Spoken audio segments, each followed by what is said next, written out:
Animal, KGF বা মার্কোর মতো মুভির ফিল নিতে চাও? তাহলে হাতের সকল কাজ পজ করে কলিজা শক্ত করে দেখা শুরু করো আজকের এই মুভি। ভাইরে ভাই, এটা আমার দেখা one of the most violence একটি মুভি। মুভির কাহিনী একদম সিম্পল, কিন্তু ভায়োলেন্স রয়েছে একদম কড়া লেভেলের। এক্সপ্লেন শুরুর আগেই তোমাদের ওয়ার্নিং করে দিয়েছি, কাটাকাটি মুভি দেখতে ভয় পেলে এই ভিডিওটি স্কিপ করো, নয়তো এমন ভায়োলেন্স দেখতে চলেছো যার কারণে তোমার মাথাও ঘুরে উঠতে পারে। তাহলে চলো এই অস্থির মুভির এক্সপ্লেনেশনের জন্য একটি সাবস্ক্রাইব করে দিয়ে শুরু করি আজকের ডেমন সিটি মুভির এক্সপ্লেনেশন। মুভির শুরুতেই একটি ব্যাকগ্রাউন্ড ভয়েসে আমাদের জানানো হয় সমুদ্রের পোর্টে জাহাজের কন্টেনার রাস্তায় রেখে রাস্তা বন্ধ করার কারণে জাপানের সিনজু শহরে প্রায় 30 কিলোমিটার ট্রাফিক জ্যাম লেগে গেছে। সেই সাথে এখানে আমরা একজন ভয়ানক মানুষকে দেখতে পাই যে তার চাপাতি শান দিতে দিতে এই নিউজ শুনছিল। এখানে আগে তোমাদের এই ট্রাফিক জ্যামের বিষয়টা ক্লিয়ার করে দেই। জাপানের সিনজু শহরে এক ভয়ানক গ্যাং রাজ করত, যে গ্যাংয়ের নাম হলো ইয়াকুজা গ্যাং। এই গ্যাং সিনজু শহরের একটি অংশ নিজের বাপের সম্পত্তি মনে করে দখলদারি চালাতো। এই ইয়াকুজা গ্যাংয়ের লিডার বা মাফিয়ার নাম হলো কোমোগামি। কোমোগামি নামের এই মাফিয়া তার দখলে থাকা রাজ্যের মধ্যে এমন কোনো অপকর্ম নাই যেটা তার দলের লোক করে না। আর এই কোমোগামি মাফিয়ার রাজ্যের মধ্যেই ছিল সেই পোর্ট, যার কারণে আজকে রাস্তায় 30 কিলোমিটার জ্যাম লেগে রয়েছে বিগত 24 ঘন্টা ধরে। মানে সোজা কথায় ইয়াকুজা গ্যাং পুরো শহরে নিজের ইচ্ছায় অন্যায়, অত্যাচার আর অবিচার চালাতো। সেই সাথে নিজের দলের স্বার্থে ছোট গ্যাংদেরও তারা গায়েব করে দিত।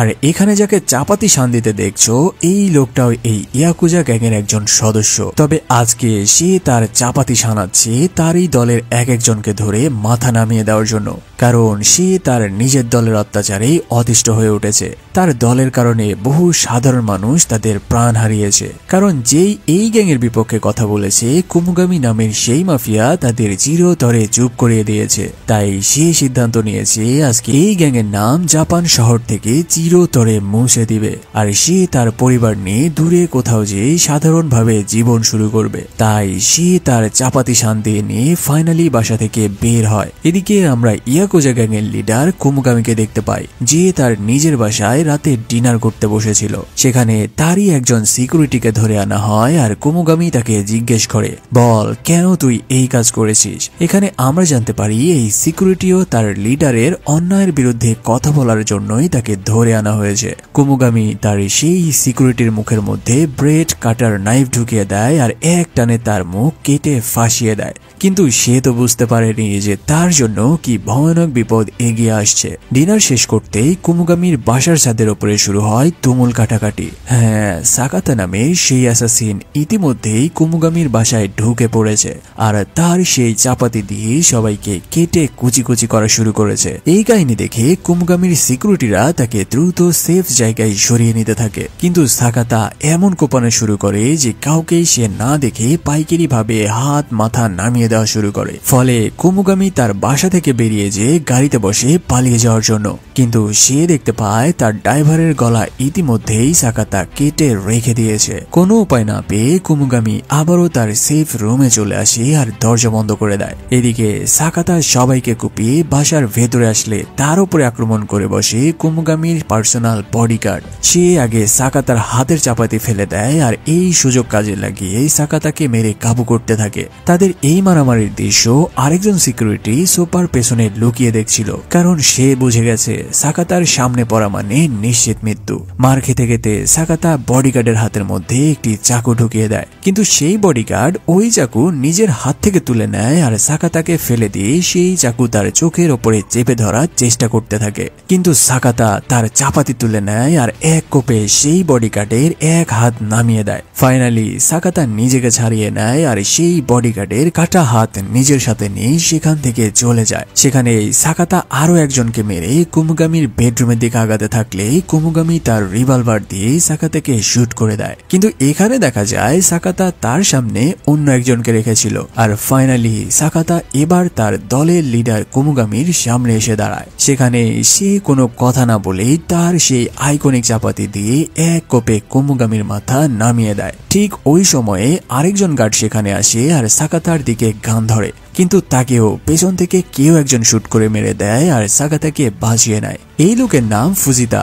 যে হলো সাকাতার জিগরি দোস্ত। সাকাতা আর ফুজিতা একই গ্যাংয়ে কাজ করত, কিন্তু সাকাতার সাথে সেও সিদ্ধান্ত নিয়েছে যে এই শহরে আর কোনো দাদাগিরি চলবে না। তাই তারা আজকের এই রাতটা এক ভয়ানক মিশন কমপ্লিট করলো। সিনজু শহরে আজকের পরে আর কারো রাজত্ব চলবে না, আর কেউ সাধারণ মানুষের ওপরে জুলুম করবে না। কিন্তু শান্তি কি এত সহজে আসে?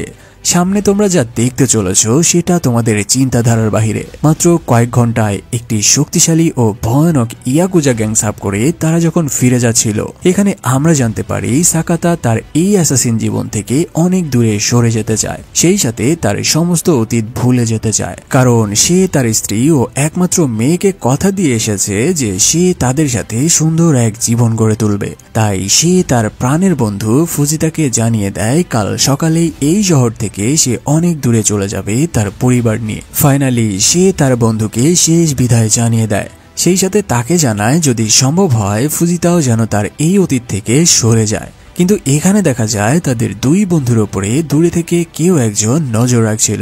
যাই হোক, বিদায় নিয়ে সাকাতা তার বাসায় ফিরে আসে। বাসায় ফিরে সে তার আদরের মেয়েকে আজ মন খুলে জড়িয়ে ধরে আর আদর করে দেয়। সাকাতার স্ত্রী জানতো যে সে বাহিরে কি কাজ করে এসেছে, তবে সে তার স্বামীর নতুন এই জীবনকে স্বাগতম জানাতে বাসার দরজার সামনে লাল গালিচা বিছিয়ে দিয়ে তার স্বামীকে বরণ করে নেয়। সাকাতার স্ত্রী জানায় আজ থেকে আমরা সবাই একসাথে খাবার খাবো, তাই সে সাকাতাকে শাওয়ার করে আসতে বলে। কিন্তু সাকাতা যখন গোসল করে খাবার খেতে ডাইনিং রুমে আসে, সে দেখতে পায় তার বাসার ভেতরে ভয়ানক মাস্ক পরা কিছু লোক এসে তার স্ত্রী ও মেয়েকে হোস্টেস করে বসে রয়েছে।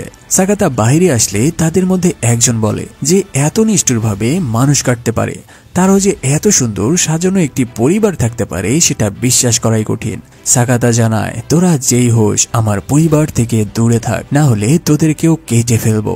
কিন্তু তারা জানায় তারা হলো এই শহরের নতুন গ্যাং, যারা হবে এই শহরের প্রধান আতঙ্ক।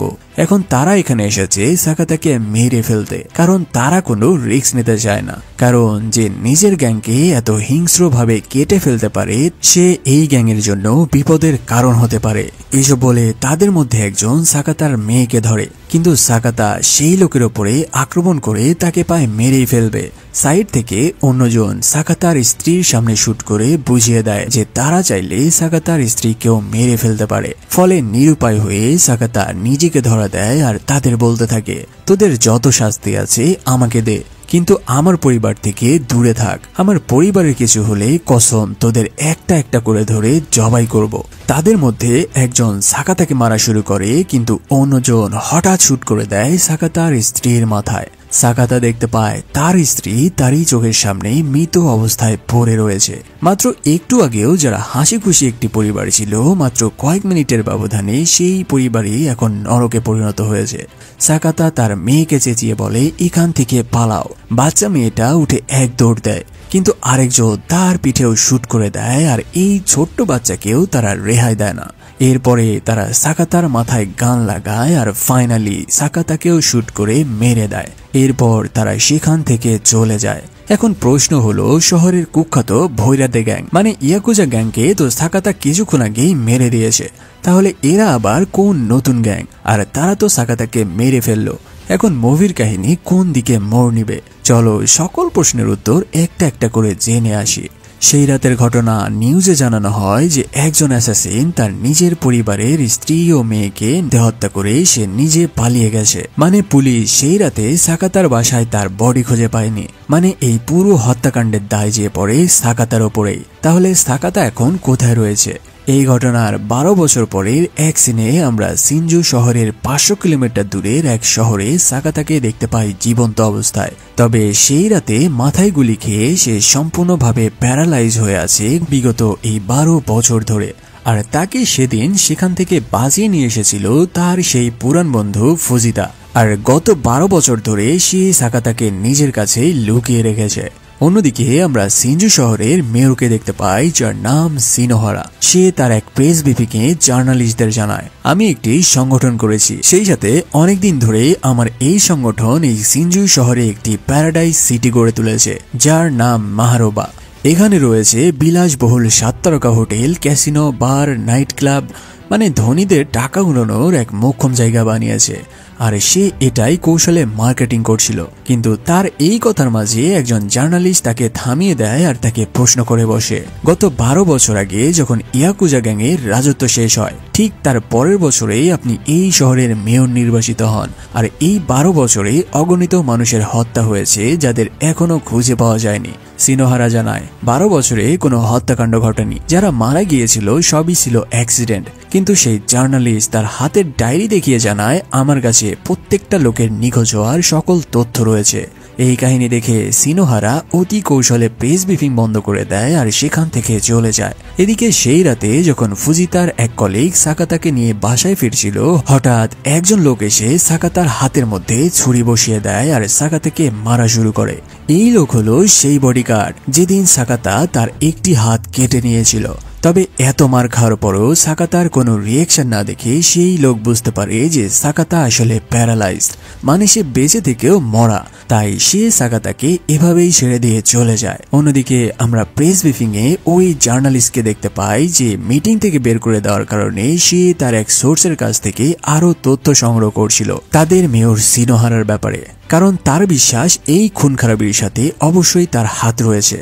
ঠিক ওই সময়ে সেখানে সেই 12 বছর আগের সেই মুখোশধারী লোকগুলো আসে আর এবার তারা সেই জার্নালিস্টের গাড়ি ঘিরে ধরে। সেখানে তারা কোনো কথা না বলে একজন ওই জার্নালিস্টকে বের করে আনে আর তার হাতের হাতুড়ি দিয়ে পেটিয়ে তার মাথা ভর্তা বানিয়ে তাকে মেরে ফেলে। বাকি অন্যজনকে বের করে এনে তার হাতে বন্দুক ধরিয়ে দেওয়া হয় আর নিজেই নিজেকে শুট করতে বলে। ফলে কোনো উপায় না পেয়ে সেই লোকও তার নিজের হাতেই নিজের মাথায় শুট করে তার প্রাণ বিলিয়ে দেয়। ঠিক ওই সময়ে তাদের মধ্যে একজনের মোবাইলে একটি মেসেজ আসে, যেটা পড়ে সে কোনোভাবেই বিশ্বাস করতে পারছিল না। আসলে এই লোককে এই মেসেজ দিয়েছিল সেই বডিগার্ড যার হাত সাকাতা কেটে নিয়েছিল। মেসেজ পেয়ে মাস্ক পরা লোকটি একটি হসপিটালে আসে যেখানে সাকাতাকে রাখা ছিল। গেটের সামনে এসে সে গার্ডদের কিছু টাকা দিয়ে ম্যানেজ করে নেয় আর এবার সে ভেতরে ঢুকে যায়। এখানে সাকাতাকে জীবন্ত দেখে সে ইনজেকশনে সাইনাইড ভরে নিয়ে সেটা স্যালাইনে পুশ করে দেয়। মুখোশধারী লোকটা জানায়, আমার বাপের জন্ম এমন অ্যাসাসিন দেখিনি যে হেডশট খেয়েও এখনো বেঁচে রয়েছে। তবে যাই হোক, আজকে তোকে কেউ বাঁচাতে পারবে না। সাকাতা এত বছর পরে তার পুরান শত্রুকে দেখে রাগে ভেতর থেকে ফুঁসতে থাকে আর আস্তে আস্তে উঠে দাঁড়ানোর চেষ্টা করতে থাকে। এদিকে সেই লোক তাদের লিডারকে ভিডিও কল করে আর এই কাহিনী দেখাতে থাকে, যেটা তারা 12 বছর আগে করতে পারেনি সেটা সে আজকে করছে। কিন্তু সে দেখতে পায় এরই মধ্যেই সাকাতা বেড থেকে উঠে দাঁড়িয়ে গেছে। কিন্তু সাকাতা ছিল খুবই দুর্বল, যার কারণে সেই লোকটা সাকাতাকে মেরে কাহিল করে দিতে থাকে। হঠাৎ সেখানে দরজা খুলে সেই দুই গার্ড ঢুকে যায়। তবে সেই লোকটা জানায়, আমি কিছুই করিনি, সাকাতা নিজেই আমার উপরে আক্রমণ করেছে, হয়তো সে পাগল হয়ে গেছে। কিন্তু একজন গার্ড জিজ্ঞেস করে, আপনি সাকাতার নাম কিভাবে জানলেন? তার মানে আপনি কি আগে থেকেই সাকাতাকে চিনেন? এখন এই কাহিনী ধামাচাপা দিতে সেই লোকটা গান বের করে আর সেই গার্ডকে টপকে দেয়। আসলে এখানে দুজন গার্ডের মধ্যে একজন ছিল তাদের নিজেরই লোক, কিন্তু সেখানে সাডেনলি চলে আসে একজন ডাক্তার। এই কাহিনী লিক হওয়ার আগেই তারা দুজনে ওই ডাক্তারকেও মেরে দেয়। এবার যখন সাকাতাকে মারতে যাবে, এবার সাকাতা আগে ওই গার্ডকে মেরে বিল্ডিং থেকে নিচে ফেলে দেয় আর ওই মুখোশ পরা লোকের গলায় কার্টেন পেঁচিয়ে ধরে তার দম বন্ধ করে দিতে থাকে। এখানে তাদের দুজনের মধ্যে চলে কঠিন রকমের ধস্তাধস্তি। তবে অবশেষে সাকাতা তার সর্বোচ্চ শক্তি দিয়ে তার গলা চেপে ধরে আর ফাইনালি তার শত্রুদের মধ্যে একজনকে খতম করে দিতে সক্ষম হয়। সবাই যখন বাহিরে পড়ে থাকা গার্ডকে নিয়ে ব্যস্ত ছিল, এদিকে সাকাতা তাকে মেরে ফেলে হসপিটাল থেকে বেরিয়ে যায়। মানে এবার এই গ্যাংয়ের সাথে যে কি হতে যাচ্ছে তারা নিজেরাও জানে না। আস্তে আস্তে সাকাতার শক্তি ফিরে আসতে থাকে ও 12 বছর আগের সকল শত্রুদের মুখ তার মনে পড়তে থাকে। এদিকে সাকাতার সাথে দেখা করতে হসপিটালে আসছিল তারই বন্ধু ফুজিতা। কিন্তু এখানে সে দেখতে পায় যে সাকাতা আস্তে আস্তে সুস্থ ও হিংস্র হয়ে উঠছে। সিন শিফট হলে আমরা একটি ড্রাগের কারখানা দেখতে পাই, যেখানে সুন্দরী মেয়েদের ধরে এনে এই ড্রাগের কাঁচামাল প্রক্রিয়াজাত করার কাজে লাগিয়ে দেওয়া হতো। আর এই ড্রাগের কারবার সামলায় এই গ্যাংয়ের আরেক সদস্য, যার নাম ইকাগো। প্রতিবার ড্রাগের কাজ শেষ করে রপ্তানি শেষ হলে এই গোডাউনে কাজ করা সকল মেয়েদের মেরে ফেলা হতো আর এদের মধ্যে যারা বেশি সুন্দরী ছিল তাদেরকে ভোগ করার জন্য পাঠিয়ে দেওয়া হতো এই গ্যাংয়ের আরেক সদস্য যার নাম এইমাস। ঠিক এমনই ভাবে একদিন আকস্মিকভাবে এই গোডাউনে অন্য সব মেয়েদের সাথে ধরে আনা হয় রিও নামের এক মেয়েকে। একদিন একই রকম নিয়মে ড্রাগের কাজ শেষ করার পরে যখন তাদের রুলস মোতাবেক সবাইকে মেরে ফেলার জন্য নিয়ে যাওয়া হচ্ছিল, ঠিক সেদিনই উপস্থিত ছিল এইমাস। এখানে এত মেয়েদের মধ্যে সেদিন তার পছন্দ হয় রিও নামের সেই মেয়েকে। ফলে সেই রাতের জন্য সে নিজের সাথে নিয়ে যায় রিওকে। আর এই রিও নামের মেয়েটি হলো সাকাতার নিজের সেই ছোট্ট মেয়ে, যে গত 12 বছর পরে অনেকটাই বড় হয়ে গেছে। তবে রিও সেদিন কিভাবে বেঁচে গিয়েছিল তার কাহিনী তোমরা একদম লাস্টে যে জানতে পারবে। তবে আপাতত চলো দেখে আসি সাকাতা এদের সাথে কি করতে চলেছে। অন্যদিকে দেখা যায় ফুজিতার ফোনে একটি মেসেজ আসে, যেখানে তাকে বলা হয় সাকাতা যেখানেই থাকুক সে যেন তাকে ইকাগোর সেই ড্রাগের গোডাউনে নিয়ে আসে, নয়তো এবার ফুজিতাকেও মেরে ফেলা হবে। এখানে আমরা জানতে পারি যে ফুজিতা সাকাতার পুরান বন্ধু হলেও সে এই মাস্ক পরা গ্যাংয়ের সাথে পুরোপুরিভাবে যুক্ত ছিল। তাই সে এবার নিজেকে বাঁচাতে সাকাতা যখন তার বাসায় ঘুমিয়েছিল সেই সময়ে সে সাকাতার হাতে ঘুমের ইঞ্জেকশন পুশ করে দেয় আর সাকাতাকে অজ্ঞান করে দেয়। এরপর তাকে প্লাস্টিকের ব্যাগে মুড়িয়ে নিয়ে চলে আসে ইকাগো নামের সেই মাফিয়ার ড্রাগের গোডাউনে। সাকাতাকে এই মার্কসের গ্যাংয়ের কাছে তুলে দিয়ে সে তার অ্যাসিস্ট্যান্টকে নিয়ে তার বাসায় ফিরে যাচ্ছিল। কিন্তু এদিকে দেখা যায় যে সাকাতার জ্ঞান তখন ফিরে এসেছে। সাকাতা ব্যাগের চেন খুলে বাইরে বের হয়ে আসে আর সেখানে সবাইকে তার স্টাইলে শুইয়ে দেওয়া শুরু করে। এদিকে ইকাগো সাকাতার এই তাণ্ডব সিসিটিভি ক্যামেরায় দেখতে পায়। আর ওদিকে ফুজিতা গোডাউন থেকে বের হওয়ার জন্য গার্ডের কাছে পারমিশন চায়। গার্ড তাকে পারমিশন দেওয়ার আগেই সেই গার্ডের কাছে একটি কল আসে। ইকাগো জানিয়ে দেয় ফুজিতা তাদের সাথে বেইমানি করেছে, তাই তাদের দুজনকেই মেরে ফেলার অর্ডার দেওয়া হয়। সেই গার্ড আস্তে করে কলটা কেটে দেয় আর একদম সিম্পল ভাবে আস্তে করে তার গানটা বের করে শার্ট ফায়ার করে বসে ফুজিতা ও তার ড্রাইভারের ওপর। ফলে এখানে ফুজিতার ড্রাইভার মারা যায়। তবে ফুজিতা বুলেট খেলেও সে বেঁচে ছিল। যেই ওই গার্ড এসে গাড়ির দরজা খুলে ফুজিতা তার গান তুলে সেও শার্ট শুট করে একে একে সবাইকে কিল করা শুরু করে। আসলে এখানে ইকাগো মনে করেছে ফুজিতা তাদের সাথে বেইমানি করেছে, আর ওদিকে ফুজিতা নিজেও জানে না যে কেন তার উপরে এরা আক্রমণ করছে। এদিকে ভেতরে দেখা যায় সাকাতা একাই সবাইকে মেরে শুইয়ে দেওয়া শুরু করে। সবাইকে মারতে মারতে সাকাতা যখন ওপরে উঠে যায়, ইকাগোর মাস্ক দেখে সাকাতা চিনতে পারে যে সেদিন তার বাসায় হামলার সময় এই লোকটাও সেখানে ছিল। তবে সে কিছু বোঝার আগেই ইকাগো তার হাতের রিমোট চেপে দেয় আর এক ব্লাস্টে তার পুরো গোডাউন উড়িয়ে দেয়। এবার সে কল করে তাদের গ্যাংয়ের লিডারের কাছে আর তাকে জানায়, মাস্টার, আমি সাকাতার অধ্যায় শেষ করে দিয়েছি। তাদের লিডার জানায়, আমি দুঃখিত ইকাগো যে আমার জন্য তোমার এত টাকার ড্রাগের লোকসান করতে হলো। কিন্তু এরই মধ্যে ইকাগো দেখতে পায় সাকাতা আসলে মারা যায়নি। এবার সে সাকাতাকে দেখে তার দিকে গান তাক করে শুট করার জন্য, কিন্তু হঠাৎ একটি গাড়ি এসে ইকাগোকে ধাক্কা দেয় আর আবারও সাকাতাকে বাঁচিয়ে নেয়। আর তাকে বাঁচিয়ে নিয়েছে তার সেই পুরান বন্ধু ফুজিতা নিজেই। কিন্তু এখানে ঘটে এক মারাত্মক রকমের টুইস্ট। ফুজিতা গাড়ি থেকে নামার সাথে সাথেই সাকাতা এক শুটে ফুজিতাকে শেষ করে দেয়। এখন ভাবছো সে কেন ফুজিতাকে মেরে ফেললো?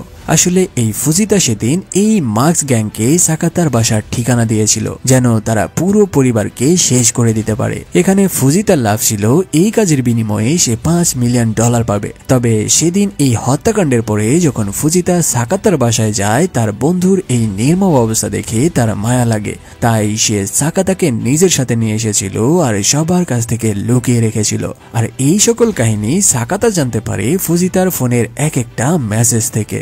এবার সাকাতা ইকাগোকে ধরে নেয় আর তার উপর শুরু করে কঠিন টর্চার।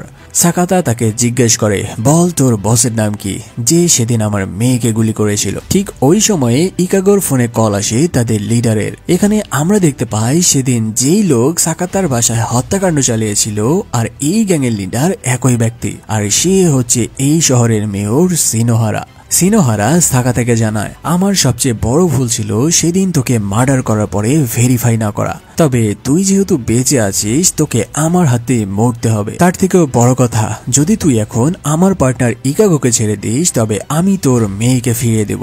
এখন বল তুই কোনটা চাস? কিন্তু সাকাতা কোনো কথা না বলে সেখান থেকে চলে যায়। একটু পরে দেখা যায় মাটিতে ইকাগোর মাস্ক ভাঙা অবস্থায় পড়ে রয়েছে আর সাকাতা ইকাগোকে মেরে দিয়ে সেখান থেকে চলে গেছে। সিন শিফট হলে আমরা দেখতে পাই সিনোহারা কল করে এই মাসের কাছে। সে জানায় সাকাতা এখনো বেঁচে রয়েছে আর সে হিংস্র বাঘের মতো আমাদের সবাইকে খুঁজে বেড়াচ্ছে। তাই তুই আগে সাকাতার মেয়েকে নিয়ে এই শহর থেকে গায়েব হয়ে যা, কারণ সাকাতা জেনে গেছে তার মেয়ে জীবিত রয়েছে। তাই সে খুঁজতে খুঁজতে তার মেয়ে পর্যন্ত পৌঁছে যাবে। এদিকে সাকাতা খুঁজতে খুঁজতে একটি বাসায় চলে আসে। এই লোকের নাম তাকিগাওয়া। এই লোক একজন রিটায়ার্ড পুলিশ অফিসার।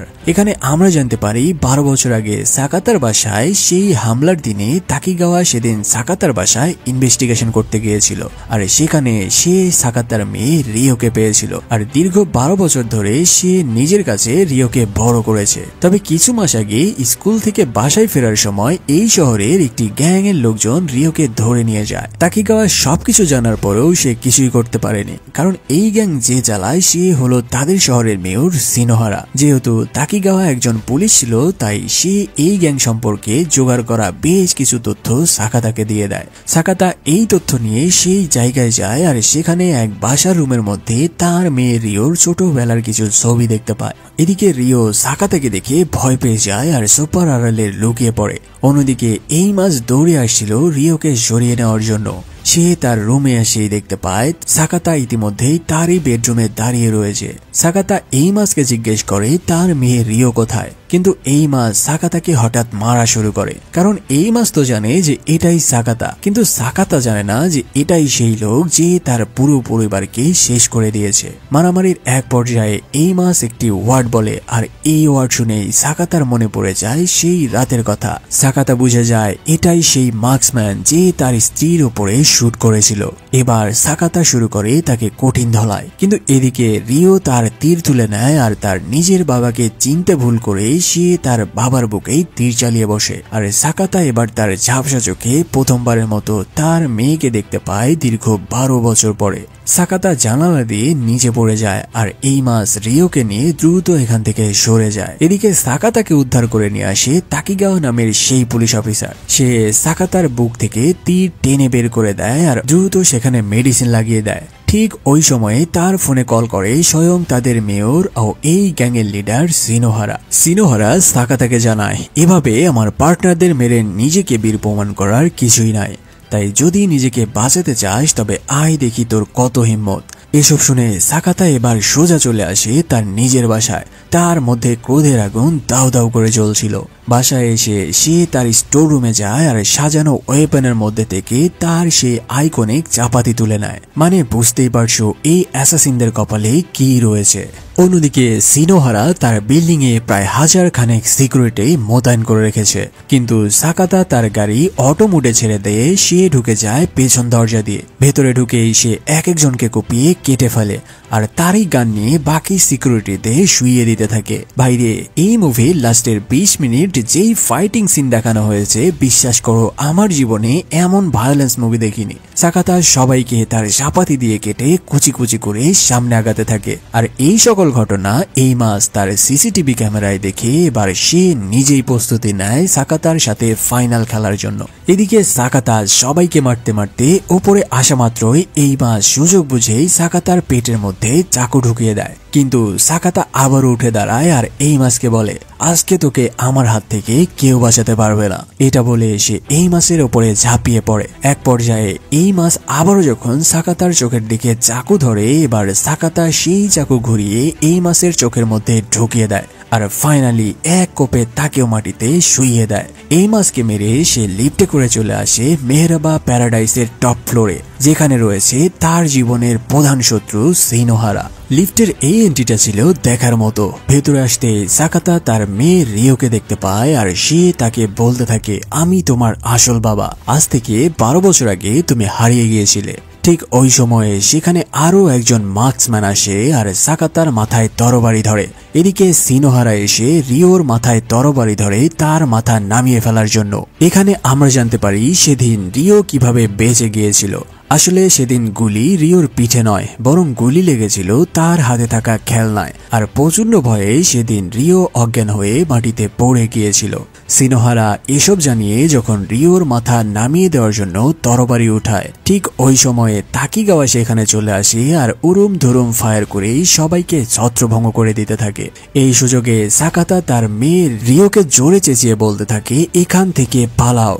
সাকাতার বলা এই কথায় রিওর সেই 12 বছর আগের কথা মনে পড়ে যায়। ঠিক একইভাবে সেদিন সাকাতা রিওকে পালাতে বলেছিল। রিও উঠে তাকিগাওয়ার সাথে পালিয়ে নিচের দিকে যেতে থাকে, আর এদিকে সাকাতা উঠে সেই মার্কসম্যানের সাথে ফাইট শুরু করে দেয়। এখানে দুজনের মধ্যে চলে তুমুল লড়াই, কেউ যেন কারো থেকে কম নয়। তবে হঠাৎ সাকাতা তার চাপাতি তুলে নেয় আর এক কোপ বসিয়ে দেয় সেই মার্কসম্যানের কোমর বরাবর। এরপর তাকে টেনে ধরে সেই চাপাতি আবারও ঢুকিয়ে দেয় সেই মার্কসম্যানের পেটের মধ্যে, আর এভাবেই তাকেও খতম করে দেয়। তবে এই অ্যাসাসিনের সাথে লড়াই করতে যেয়ে সাকাতাও খুব খারাপভাবে জখম হয়ে পড়েছিল। তার শরীরে আর কোনো শক্তি অবশিষ্ট নাই। সিনোহারা এসে ওই মার্কসম্যানের কাছে বসে আর ফাইনালি তার মাস্ক খুলে দেয়। এখানে আমরা প্রথমবারের মতো সিনোহারার মুখে কষ্টের ছাপ দেখতে পাই। আর এখানেই আমরাও জানতে পারি যে এই মাস্ক পরা অ্যাসাসিন ছিল সিনোহারার নিজের ছোট ভাই। সিনোহারার ফ্ল্যাশব্যাকে আমরা জানতে পারি সিনোহারা আর অংদ ছিল দুই ভাই, যারা ছোট থেকেই ছিল পাওয়ারফুল নিনজা। তবে এখানে সিনোহারা ছিল লিডার মাইন্ডেড, মানে সে তার ছোট ভাইকে অর্ডার করত, আর তার ছোট ভাই তার ভাইয়ের অর্ডারে নিমিষেই মানুষ মেরে ফেলত। সিন শিফট হলে দেখা যায় সিনোহারার সামনে তার ভাই আস্তে আস্তে মৃত্যুর কোলে ঢলে পড়ে। আর এই কাহিনী দেখে সিনোহারার চোখে এক ভয়ানক রাগ জ্বলে উঠে। ভিডিওর এই পর্যায় থেকে কালার গাউন বিএনজি করে দেওয়া হলো, কারণ এত ভায়োলেন্স আর কাটাকাটি রয়েছে যেটা দেখানোর মতো নয়। যাই হোক, এবার সিনোহারা তার মাস্ক পরে নিতেই এবার সাকাতা তাকে দেখেই চিনে ফেলে যে এটাই সেই লোক যে সেদিন তার মাথায় শুট করেছিল। এখানে তাদের দুজনের মধ্যে শুরু হয় তুমুল যুদ্ধ।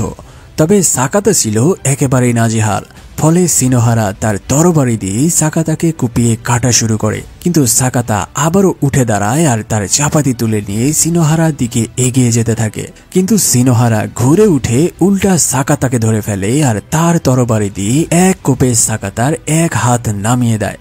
এই কাহিনী যে কি ভয়ানক ছিল সেটা তোমরা না দেখলে বুঝতে পারবে না। এক হাত নামিয়ে দিয়ে সিনোহারা সাকাতার আরেক হাতের উপরে তরবারি ধরে। তবে সাকাতা তাকে ধাক্কা মেরে সরিয়ে দেয় আর এই কাটা হাত নিয়েই সে খুঁড়িয়ে খুঁড়িয়ে সিনোহারার দিকে এগিয়ে যায় আক্রমণ করার জন্য। কিন্তু সিনোহারা আবারও সাকাতার পেটের মধ্যে চাকু ঢুকিয়ে দেয়। কিন্তু এখানে আমরা দেখতে পাই সাকাতা তার শেষ শক্তি দিয়ে সিনোহারার দিকে চাপাতি চালায়। এখানে যেই লেভেলের দম বন্ধ করা ভায়োলেন্স দেখানো হয়েছে ভাইরে, সেটা আমি দেখাতে পারছি না। আমি নিশ্চিত লাস্টের এই 20 মিনিট দেখার সময় তোমার দম আটকে যাবে। যাই হোক, যুদ্ধের এক পর্যায়ে দুজন দুজনের দিকে চাপাতি চালায় আর দুজন দুজনের ঘাড়েই কোপ বসায়। তবে সিনোহারা তার তরবারি টেনে এনে সাকাতার পেটের মধ্যে ঢুকিয়ে দেয় আর সাকাতা তার চাপাতি তুলে নিয়ে সিনোহারার মাথা বরাবর বসিয়ে দেয়। আর এই এক কোপেই নিনজা অ্যাসাসিন সিনোহারার খেলা খতম হয়ে যায়। এখানে দেখা যায় এই কাহিনী দূরে দাঁড়িয়ে দেখছিল সাকাতার মেয়ে রিও। সিনোহারাকে শেষ করে সাকাতাও মাটিতে লুটিয়ে পড়ে। এমন সময় সেখানে চলে আসে এইমাস, মানে সে এখনো বেঁচে ছিল। সে এসে রিওকে বলতে থাকে, দেখো এই লোকটা আমাকেও মেরে ফেলতে চায়, এই লোকটাই তোমার বাবা মায়ের খুনি। কিন্তু এবার এই মাসের পেছনে উঠে দাঁড়ায় স্বয়ং সাকাতা আর এক কোপে সেই চাপাতি এবার সে এই মাসের ঘাড়ে বসিয়ে দেয় আর তাকেও এবার খতম করে দেয়। সবাইকে শেষ করে সাকাতা শেষবারের জন্য তার মেয়েকে জড়িয়ে ধরে। তবে এদিকে সাকাতার শরীরের সকল রক্ত শেষ হয়ে যাওয়ায় সাকাতা আস্তে আস্তে মৃত্যুর দিকে ঢলে পড়তে থাকে। সেই সাথে তার মেয়েকে জড়িয়ে ধরে তার সাথে কাটানো ছোটবেলার স্মৃতিগুলো তার মনে পড়তে থাকে, যে কিভাবে সে তার মেয়েকে ঘুম পাড়াতো। আর এভাবে আস্তে আস্তে সাকাতা তার মেয়েকে জড়িয়ে ধরেই শেষ নিঃশ্বাস ত্যাগ করে। মুভির এক্সপ্লেনেশন কেমন লেগেছে তা কমেন্টে জানাতে ভুলো না। তোমাদের কমেন্টের উপরে ডিপেন্ড করে আমাদের এক্সপ্লেন। সেই সাথে এই মুভি একবারের জন্য হলো দেখার জন্য সাজেস্ট করলাম। মুভি পেয়ে যাবে নেটফ্লিক্সে। আর যারা এখনো সাবস্ক্রাইব করনি প্লিজ সাবস্ক্রাইব করে তোমাদের ভালোবাসা জানিয়ে দিও। ভালো থাকো, সুস্থ থাকো, ধন্যবাদ।